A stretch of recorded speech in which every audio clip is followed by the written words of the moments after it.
Hello everyone, আসসালামু আলাইকুম। কেমন আছেন সবাই? আশা করছি আপনারা সবাই ভালো আছেন। আজকে আমরা পাস্তা রান্না করব আর আপনাদের সাথে মজাদার এই পাস্তাটি শেয়ার করব।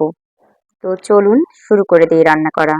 শুরুতে আমি একটি প্যানে পানি দিয়ে নিয়েছি পরিমাণ মতো। এখানে আমি 400 গ্রামের একটা পাস্তার প্যাকেট দিয়ে দিচ্ছি। পানিটা মোটামুটি গরম হয়ে যাবার পরে আমি পাস্তার প্যাকেটটি দিয়ে দিচ্ছি। এ পর্যায়ে পাস্তাগুলোকে সেদ্ধ করে নিচ্ছি।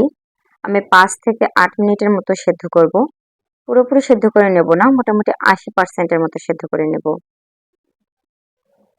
পুরোপুরি সেদ্ধ করে নিলে এটা ঠান্ডা হতে হতে বা আরেকবার এটা হচ্ছে যখন আমরা চিকেনের সঙ্গে ভুনা করব তখন এটা গলে যাবার সম্ভাবনা থাকবে। তাই জন্য 80% সেদ্ধ করে নেব। এবার পানি ঝরিয়ে নিচ্ছি। পানি ঝরিয়ে নিয়ে এখানে আমি সয়াবিন তেল দিয়ে দিচ্ছি 1 টেবিল চামচ পরিমাণ।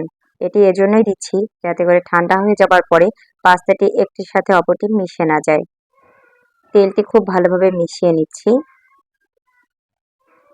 এ পর্যায়ে আমি আরেকটি প্যান চুলায় বসিয়ে দিচ্ছি এবং সেখানে 2 টেবিল চামচ পরিমাণ সয়াবিন তেল দিয়ে দিচ্ছি। পেঁয়াজ কুচি দিয়ে দিচ্ছি 1 কাপ পরিমাণ। এ পর্যায়ে রসুন বাটা দিয়ে দিচ্ছি আমি। আপনারা চাইলে রসুন কুচিটাও দিতে পারেন। আমি রসুন বাটা দিয়ে দিচ্ছি 1 চা চামচ পরিমাণ। এবার সবকিছু বেশ কিছুক্ষণ ভেজে নিতে হবে। একবারে আমরা পুড়ে ফেলবো না, জাস্ট হালকা বাদামি হওয়া পর্যন্ত আমরা কিছুক্ষণ ভেজে নেব। তারপরে দিয়ে দিচ্ছি 200 গ্রাম মুরগির মাংস। এটি অবশ্যই হাড় ছাড়া হলে ভালো হবে। আমি হাড় ছাড়া 200 গ্রাম মুরগির মাংস নিয়েছি, সেটি দিয়ে দিলাম। এবার 5-6 মিনিটের মতো আমি এই মুরগির মাংসটা ভেজে নেব। এটি এরকম যখন সাদা হয়ে আসবে বোঝা যাবে যেটা অনেকটা সেদ্ধ হয়েছে। এ পর্যায়ে আমি দিয়ে দিচ্ছি ক্যাপসিকাম। আমার কাছে ফ্রোজেন ক্যাপসিকাম ছিল, আমি সেটি দিয়ে নিচ্ছি। 1 কাপ পরিমাণ ক্যাপসিকাম কুচি দিয়ে দিচ্ছি। দিয়ে দিচ্ছি টমেটো কুচি 1/2 কাপ পরিমাণ। এ পর্যায়ে আমি লবণ দিয়ে নেব। লবণ আমি দিয়ে নেব পরিমাণ মতো, আপনারা যেমন খেতে পছন্দ করবেন সেভাবেই দিবেন। এবার দিয়ে নিচ্ছি টমেটো সস 1/4 কাপ পরিমাণ। এ পর্যায়ে গোলমরিচের গুঁড়ো দিয়ে দিচ্ছি 1 চা চামচ পরিমাণ। আপনারা একটু কম স্পাইসি খেতে চাইলে আর একটু কম পরিমাণে দিতে পারেন। এটা একটু বেশ স্পাইসি হওয়ার জন্য আমি 1 চা চামচ পরিমাণ দিয়েছি। এ পর্যায়ে লাল মরিচের গুঁড়ো বা শুকনো মরিচের গুঁড়ো দিয়ে দিচ্ছি 1 চা চামচ পরিমাণ। এটিও সেম, যদি একটু ঝাল কম খেতে চান তাহলে একটু কম দিতে পারেন। এবার সবকিছুকে কষিয়ে নিব ততক্ষণ পর্যন্ত যতক্ষণ না তেল উঠে আসবে। আর আমরা এই পুরো প্রসেসিংটা করব মোটামুটি হাই হিটে, একদম লো হিটে না, একদম মিডিয়াম হিটেও না, একটু হাই হিটে করার ট্রাই করব।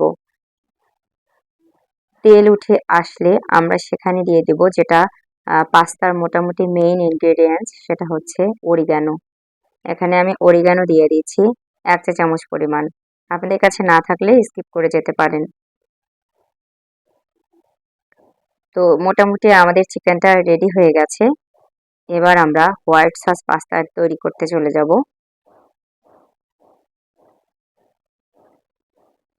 এবার ভালোভাবে জাল আমরা যখন বুঝতে পারবো তেল উঠে এসেছে তখন আমরা এগুলো সব ভালোভাবে কষিয়ে নিয়ে আমরা চুলা বন্ধ করে রেখে দেব। এবার হোয়াইট সস পাস্তা তৈরি করতে চলে যাচ্ছি। একটা প্যান নিয়েছি, সেখানে আমি 1 টেবিল চামচ পরিমাণ 2 টেবিল চামচ পরিমাণ বাটার দিয়ে দিচ্ছি। এ পর্যায়ে দিয়ে দিচ্ছি ময়দা। আমি ময়দা দিয়ে দিচ্ছি 2 টেবিল চামচ পরিমাণ।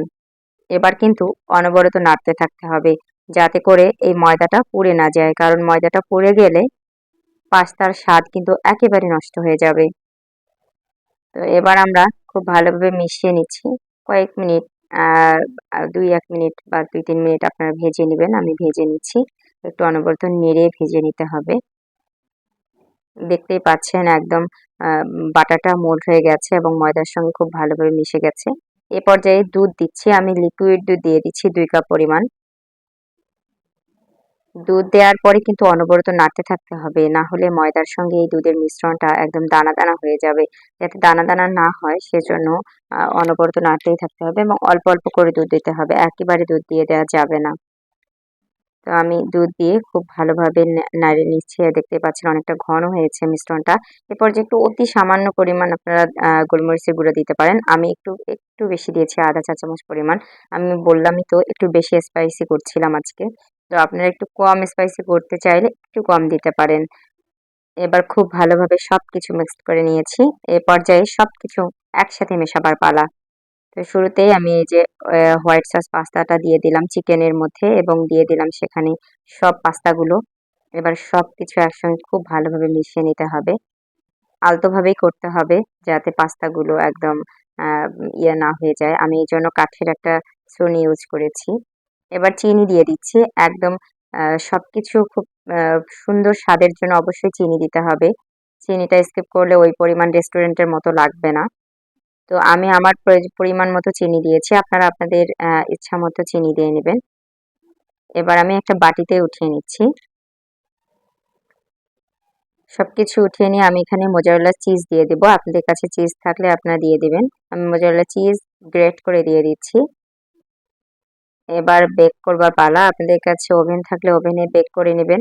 ওভেন না থাকলে চুলার উপরে বেক করবেন। চুলার ক্ষেত্রে একটা প্যান একটু গরম করে নিয়ে সেখানে পুরো বাটিটা বসিয়ে দিয়ে একটু ঢেকে একটু জাল দিলে হিট করে নিলেই মোজারেলা চিজটা মোল্ড হয়ে যাবে।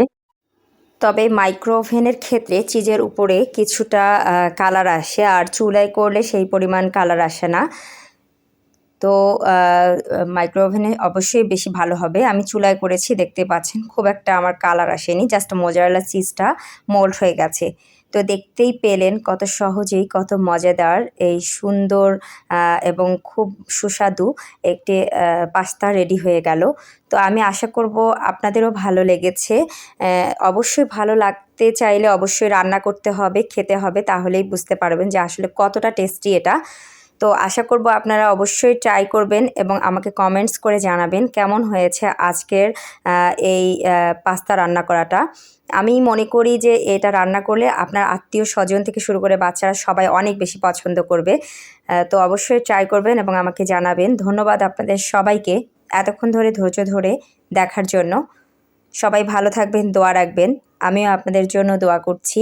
আপনারাও আমার জন্য এবং আমার পরিবারের জন্য সবসময় দোয়া রাখবেন। ভালো লাগলে অবশ্যই আমাদের চ্যানেলটিতে সাবস্ক্রাইব করবেন এবং আমাদের ফেসবুক পেজটিতে লাইক দিবেন, শেয়ার করবেন এবং অবশ্যই কমেন্টস করে জানাবেন কেমন লেগেছে আজকের রেসিপিটি। ধন্যবাদ সবাইকে। আসসালামু আলাইকুম রহমতুল্লাহ।